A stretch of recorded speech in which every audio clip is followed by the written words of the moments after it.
Silakan duduk Bapak Ibu, jemaat Tuhan yang terkasih. Dan hari ini saya sangat bersyukur ada di tengah Bapak Ibu semuanya. Sepertinya saya lebih enak memanggil Mama dan Papa ya. Kenapa? Karena hari ini saya sangat bahagia. Karena sayalah orang yang paling muda di tempat ini. Oh, ada dia. Langsung protes dia. Aduh. Saya tadi sudah sangat senang loh Pak Hiu. Jadi bubar ini konsepnya. Karena saya melihat di sini semuanya seperti ayah dan ibu saya, apalagi ini Pak Patrick ini. Wah, ini beliau ini yang salah satu membimbing saya dulu waktu masih pendeta pembantu di Jakarta. Saya beberapa kali datang ke tempat beliau, yang mengantarkan istri saya dulu pelayanan di Hotel Safari.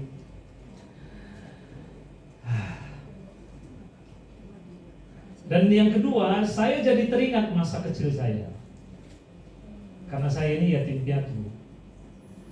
Ayah saya meninggal di usia 62, ibu saya di usia 56. Kurang lebih ibu saya yang terakhir dipanggil itu kurang lebih 15 tahun yang lalu.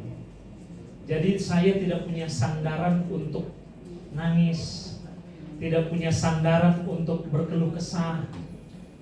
Jadi saya mau sampaikan kepada orang yang di luar sana, berbahagialah yang masih punya orang tua.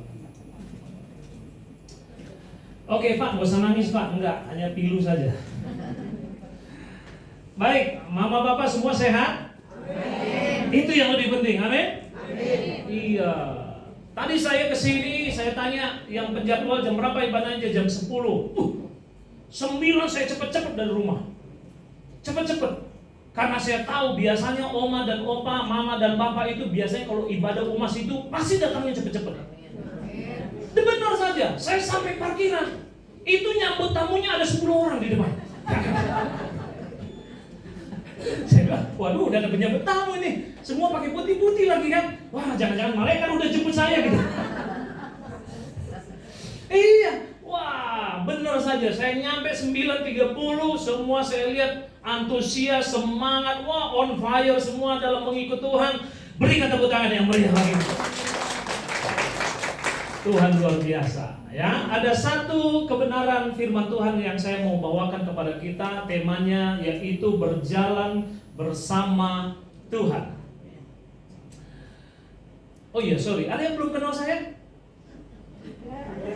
Ada juga?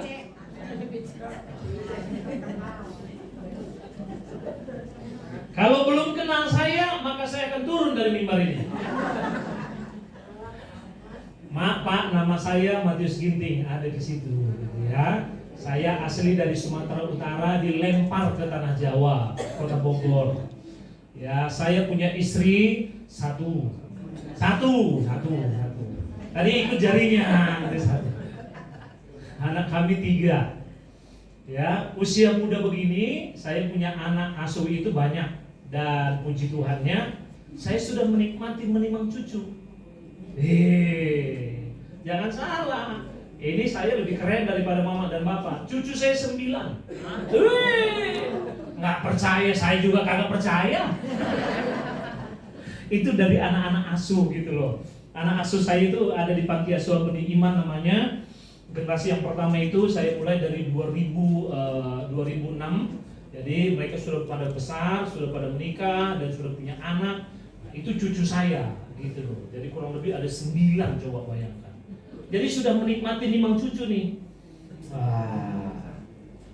Ya gak kalah hebat lah dengan Mama dan Bapak yang ada di sini. Tapi kalau cicit belum. Saya bilang jangan dulu Tuhan, nanti aja. Karena cucunya aja 9 biasanya ngantri. Opa, ya, dia panggil, ada yang panggil Opa, ya kan, ada yang panggil Opung gitu. Opung katanya, pelan-pelan ngomongnya pelan-pelan. Apalagi kalau di mall, Opung katanya. Jangan panggil Opung. Jadi panggil apa? Panggil aku Abang. Iya. Kalau Opung kan kelihatan orang, Opungnya gitu loh ya kan. Aduh, memang seru ini kalau di dalam Tuhan ini.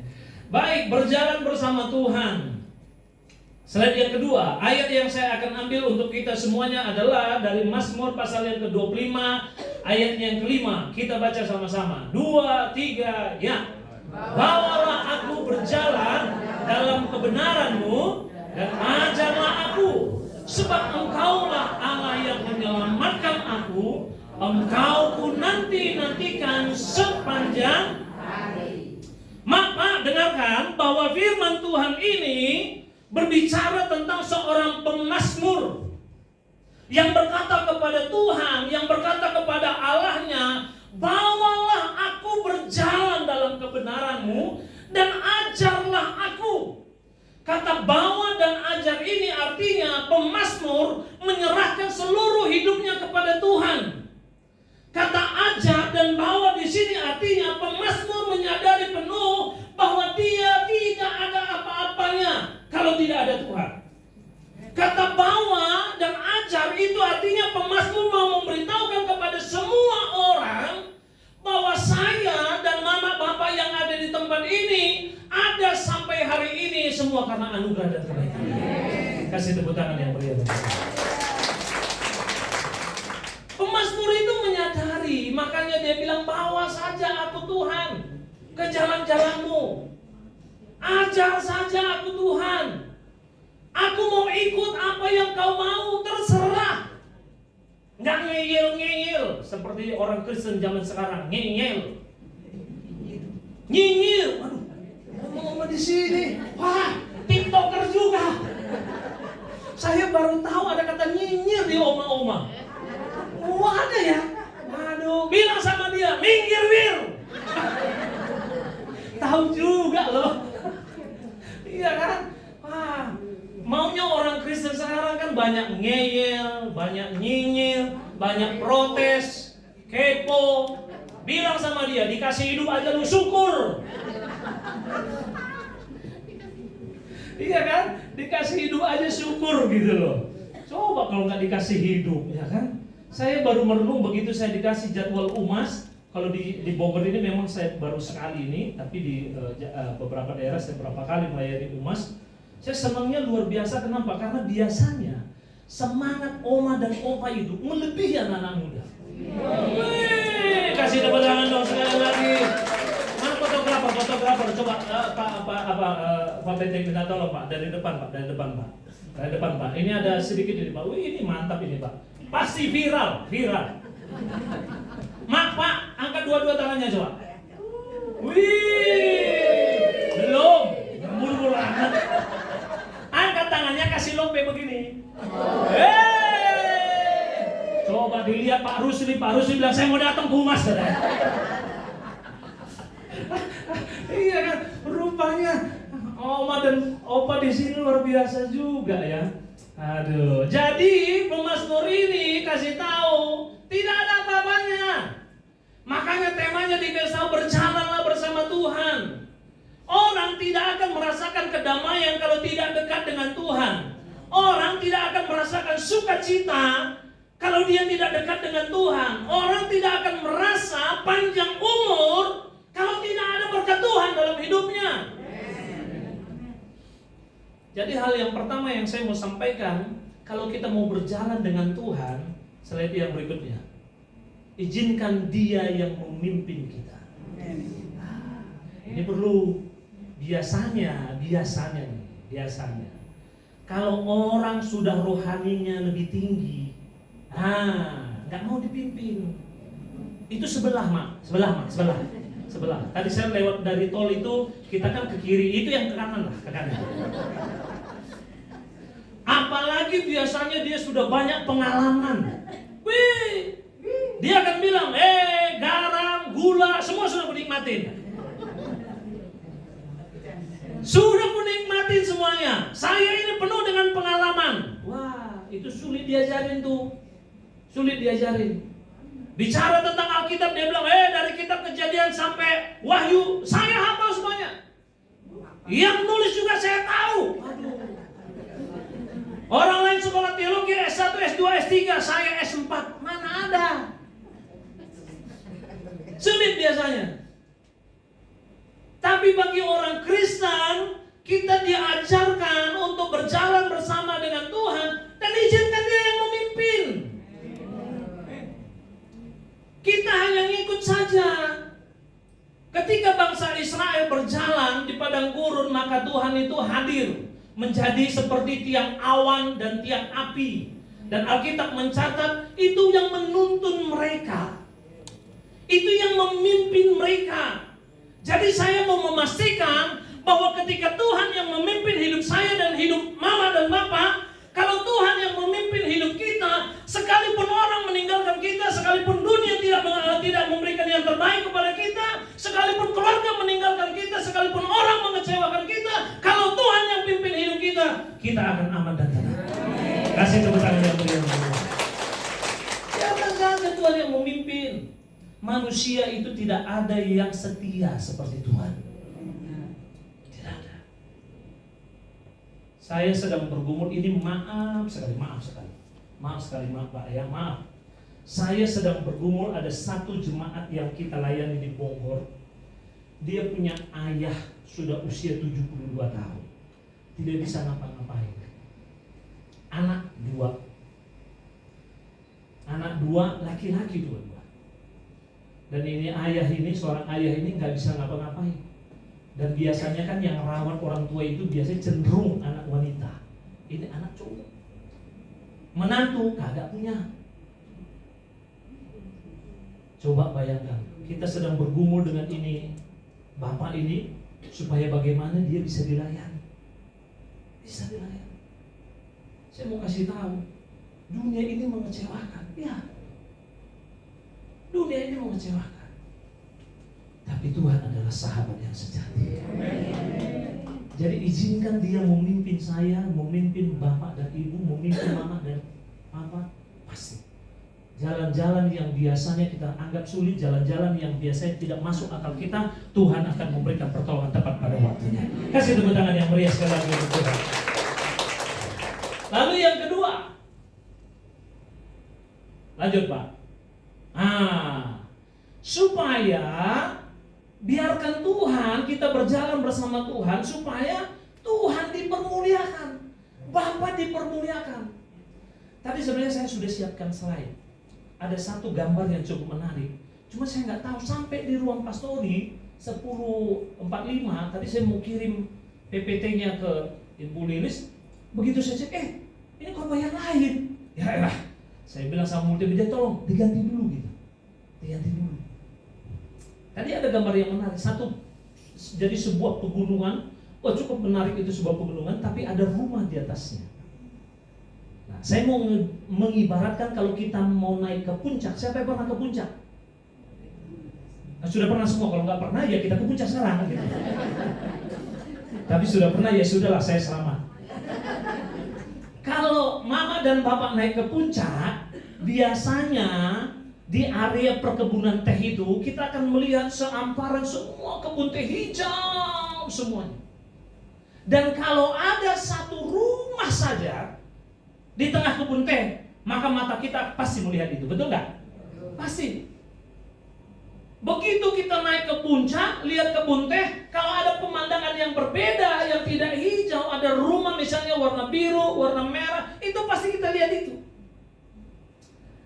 Nah, Alkitab mencatat saya dan mama dan bapak semuanya adalah seperti kertas yang terbuka, seperti kertas yang bisa dilihat, seperti kertas yang bisa dibaca. Jadi walau usia sudah emas, walau gigi tinggal 2, walau berdiri sudah goyang-goyang, walau wajah sudah mulai keriput sedikit aja. Tapi percayalah, saya dan mama dan bapak semua dilihat sama orang lain. Dilihat. Akan dilihat, bukan kapan jatuhnya, bukan gitu. Akan dilihat, ini anak Tuhan, orang Kristen, jemaat humas. Akan dilihat, dibaca. Jadi sekarang ini sebenarnya gampang sekali untuk penginjilan, gak kayak zaman dulu. Zaman dulu kita sekolah teologi itu penginjilan door to door, ketok pintu, datang ke warung, pergi penginjilan gitu. Sekarang kagak. Penginjilan itu cukup orang lain lihat diri kita. Ini aku, anak Tuhan. Kalau dia lihat Kristus ada di dalam kita, maka dia pasti disamakan.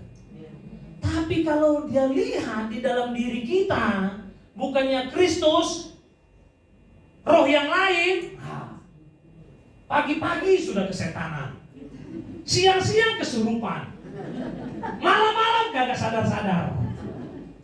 Bagaimana orang mau diselamatkan? Ngelihat kita saja orang empet, bilang semua empet. Kalau nggak empet, mampet. Lihat kehidupan kita saja, nggak usah banyak ngomong. Apalagi kita ada di kota Bogor, kota yang terkenal dengan mayoritas minoritas. Tapi hal yang terpenting apa? Bukan bagaimana membuat mereka percaya kepada Kristus, bagaimana lewat hidup kita mereka lihat Kristus. Jadi Pak, Mak, kalau usia sudah lanjut tidak masalah. Kalau mereka lihat Kristus ada di dalam diri Mama dan Bapak, wih, Bapak pasti dimuliakan. Apalagi biasanya yang paling dekat dengan Mama dan Bapak seperti ini, cucu, itu paling dekat. Kalau anak sudah menjauh lah, karena biasanya kita akan beradu argumen dengan dia. Kan? Kita bilang A, dia bilang A, Bapak mah udah kuno. Bukan kuno, ini saya dapat dari TikTok loh. TikTok mana? Versinya berapa? Ya Allah, nanya-nanya segala. Tapi biasa kita dengan cucu, cicit gitu kan. Woi, benar. Dan ini yang perlu saya sampaikan kepada Mama dan Bapak yang ada di tempat ini, supaya lewat hidup kita Bapak dipermuliakan, bukan dipermalukan. Dan yang kedua, dulu 2000 tahun yang lalu Tuhan Yesus itu tergantung di kayu salib. Yang menyalibkan itu siapa? Tentara Romawi. Orang-orang yang tidak kenal Tuhan, orang-orang yang tidak tahu namanya Yesus Kristus. Tapi zaman sekarang Yesus bisa tersalibkan untuk kedua kalinya. Tapi bukan dengan tentara Romawi, bukan dengan orang yang di luar Kristen, tapi orang Kristen sendiri. Orang Kristen sendiri bisa menyalibkan Yesus lewat apa? Kelakuannya. Bisnis curang, mau melakukan transaksi curang. Anak Tuhan katanya percaya pemeliharaan Tuhan. Gimana? Itu namanya menyalibkan Tuhan kedua kali. Jadi dimanapun saya melayani, saya ajarkan semua jemaat bahwa iman kita itu bukan ditentukan waktu kita di dalam gereja, tapi di luar. Kalau sini mah malaikat semua. Lihat kiri kanannya semua, malaikat.